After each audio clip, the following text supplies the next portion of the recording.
First of all, I would like to apologize for not coming up with a fresh video for the past 1 month because I lost probably the most influential factor in my life.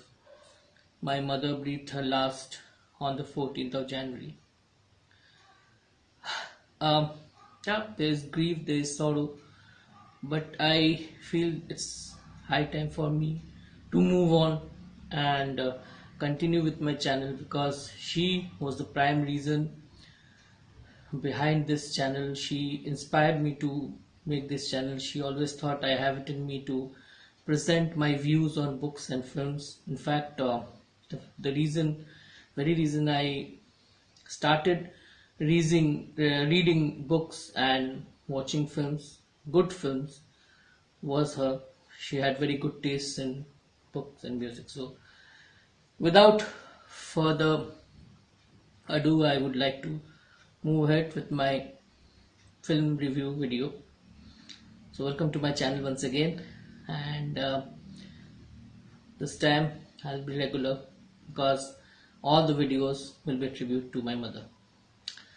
So, anyways, first of all, I would like to talk about a web series made in Bangladesh, which I watched and I was extremely impressed.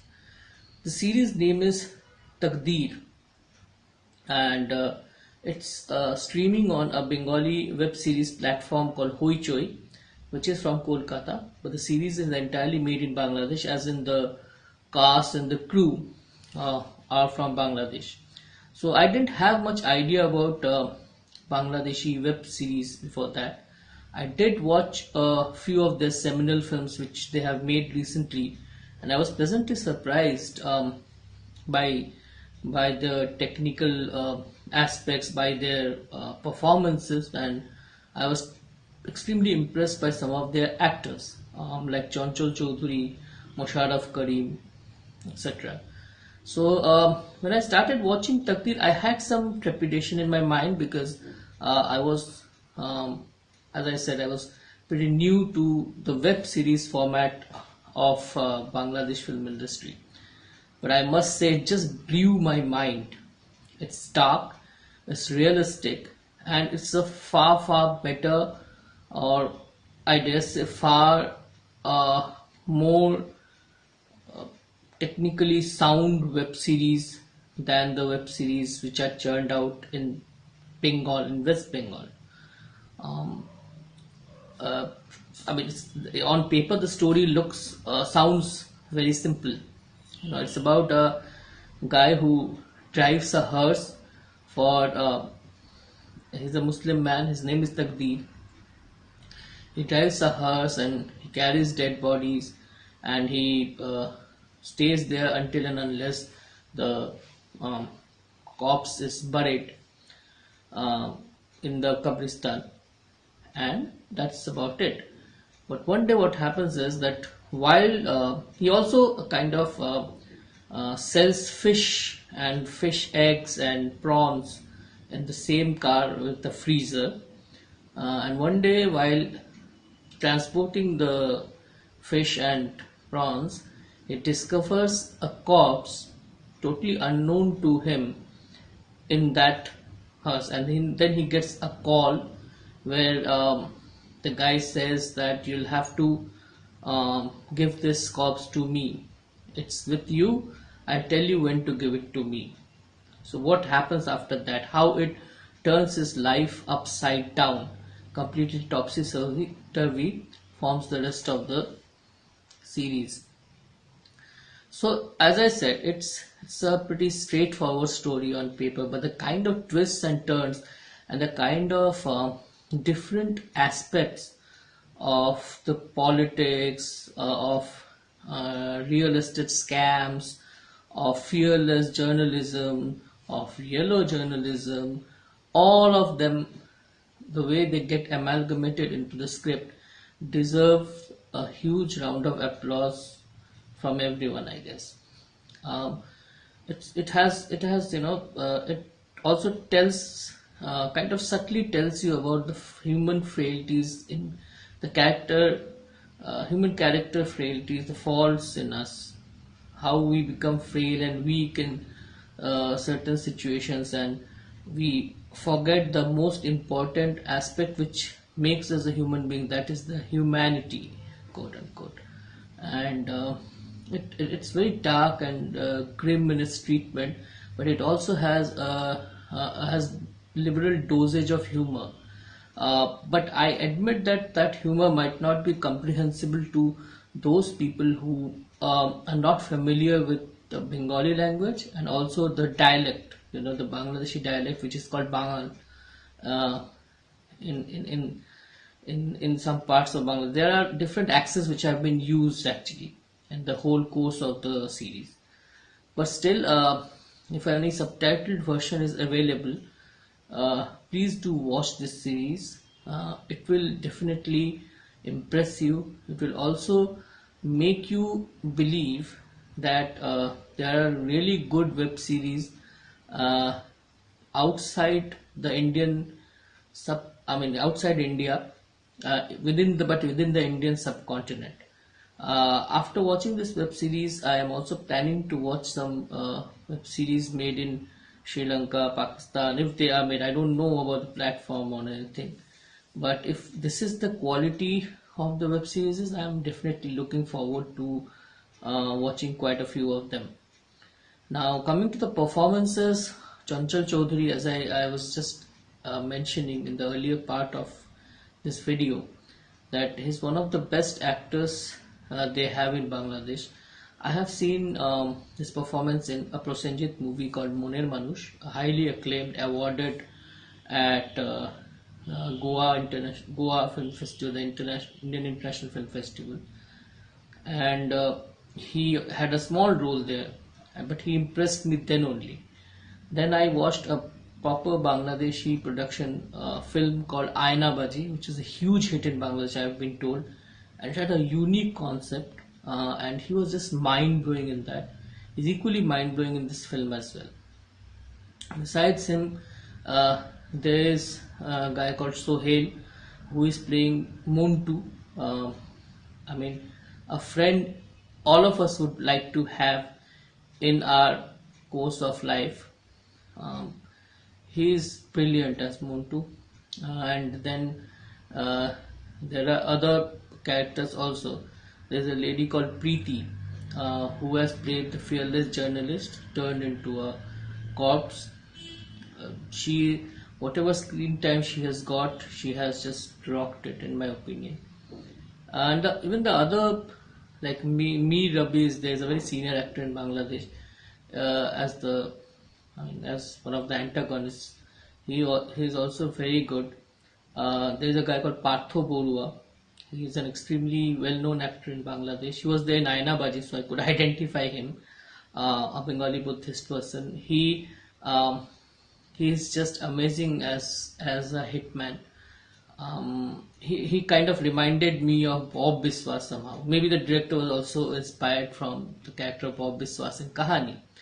But he has his own shades, he has his own unique shades, his own mannerisms. But the similarity is there. The music, though very subtly put, is very very effective. The camera work is grainy. It's deliberately, it has a rustic look to it, as if you are watching a newsreel or a documentary, and it works for the entire web series. The only negative point I could find in Taqdeer was some continuity errors, but they are very few and far between. That's the only lacuna in this otherwise perfect web series. Watch it if you can, and I'm sure you will not be disappointed. I watched back to back almost. This film released in 2019, but I just got the opportunity of watching it on Lionsgate, a streaming platform which of the Lionsgate Entertainment. It's called Knives Out.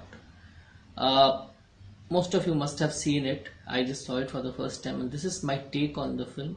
It's an absolutely mind-blowing film. It brings back the whodunit subgenre in the thriller films category, which I so loved reading, and I so loved watching the Agatha Christie or Arthur Conan Doyle adaptations on screen. So it brings back that format. It also has a very BBC film kind of a touch to it, which I loved it. Uh, but at the same time, the manner in which it has been shot, the shot divisions, the cinematography, the editing, it's very contemporary, very modern. Like my only complaint from Murder in the Orient Express, directed by Sir Kenneth Branagh, was that he kind of told the story in a more or less convincing manner, but he kind of used the modern techniques or the modern devices um, in a in an inappropriate manner, in the sense that he sometimes overused it, he sometimes didn't use it where it was required, or it would have enhanced the quality of the overall film. But here, the director was very careful in putting the right things at the right places, if you know what I mean. Putting the right techniques, putting the right, putting the right modern techniques in the right parts, and also keeping it conventional and simple wherever it was required. The film boasts of a stellar star cast, like Christopher Plummer, Daniel Craig. Daniel Craig is the main detective who is solving the case, and Christopher Plummer is the victim. Murder or suicide, I won't tell you. You'll have to watch the movie to find out if you haven't already. But he is the victim in this case. And the modus operandi of the killer, I won't tell you who is, of course, uh, is extraordinary, I would say. I mean, it's very, very unusual. The twist and the tale would just blow your mind. The film has a kind of a languid pace, which was necessary, I guess, for this kind of a film. And the very opening shot, I think, was shown inside a mansion where an old man, a mystery writer, is celebrating his birthday. The next morning, his dead body is found by the maidservant, and then you know all the incidents fall into place one after another. The police comes, the detective is summoned by an unknown person writing an anonymous letter, and so the story progresses. Its biggest plus point is that it gives a very subtle tribute to the mystery queen, Dame Agatha Christie. I'm a huge fan of Agatha Christie. In fact, I have kind of posted a video around 1 month back in Bengali on Agatha Christie, top 10 Agatha Christie books. Planning to upload one video in English too. Anyways, so I was like kind of spotting, okay, this has been taken from this novel. This has been taken from Hercule Poirot's Christmas. This has been taken from The Man in the Brown Suit. So I was kind of just pointing it out. It was a whole lot of fun, but it has been amalgamated into the main storyline so beautifully that you don't you don't feel like you are looking a mishmash of all Agatha Christie novels. No, you don't feel like that. It has a unique storyline, but the way it has paid its tribute shows the excellence of the screenplay writers and the caliber of the director. The performances are all superb, you know, right from Daniel Craig to Christopher Plummer to Jamie Lee Curtis to the other cast members. Um, there are a few surprises in this multi-star. I won't tell you who are they. If you haven't seen the poster, you can see the poster. I'll post it somewhere here. I'll, uh, so it's a mind-blowing piece of cinema, uh, very entertaining at the same time engrossing, just how a thriller should be. So these two were the uh, were kind of my revival uh, to the visual media, and this was my take on them. Just tell me how it was. I still haven't got hold of myself yet, so please do forgive me if I have made some mistakes in reviewing it. And please do keep watching my video. Looking forward to comments and suggestions from you guys. And please don't forget to like, share, and subscribe my video. Thank you so much. And I wish the filmy bookworm will continue giving his insights on films and books. That's promise.